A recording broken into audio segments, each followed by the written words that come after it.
Lea, saang mga lugar ba magpapadala ng dagdag puwersa ang pulisya para sa nalalapit na eleksyon? Magandang tanghali sa iyo, Ella. Una dyan ay sa Bangsamoro Autonomous Region at dyan sa Abra kung saan itinuturing na may matinding labanan ng politika. Dahil nga dyan, Ella, patuloy ang ginagawang hakbang ng Philippine National Police sa paglalatag ng seguridad sa buong bansa para makamit ang isang tapat, maayos at mapayapang eleksyon.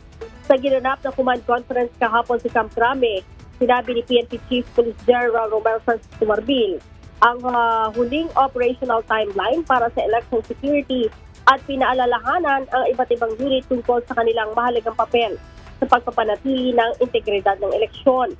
Ayon kay General Marbil, sa May 8 o bukas, magsisimula ang full deployment ng mga pulis. Kasama Ella sa kanilang babantayan ang polling precinct, mahahalagang pasilidad at iba pang mga lugar na may kinalaman naman sa eleksyon.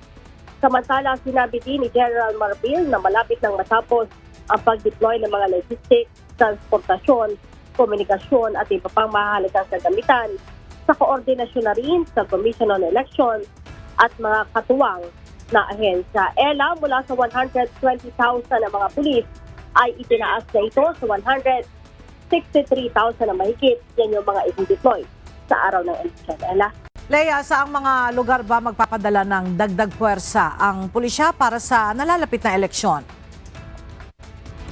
Magandang tanghali sa iyo, Ella. Una dyan ay sa Bangsamoro Autonomous Region at dyan sa Abra kung saan itinuturing na may matinding labanan ng politika. Dahil nga dyan, Ella, patuloy ang ginagawang hakbang ng Philippine National Police sa paglalatag ng seguridad sa buong bansa para makamit ang isang tapat, maayos at mapayapang eleksyon.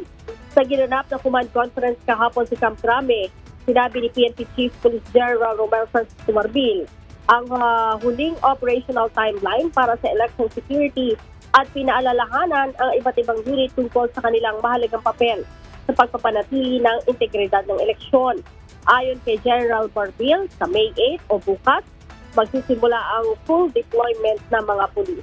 Kasama Ella sa kanilang babantayan ang polling precinct, mahahalagang pasilidad at iba pang mga lugar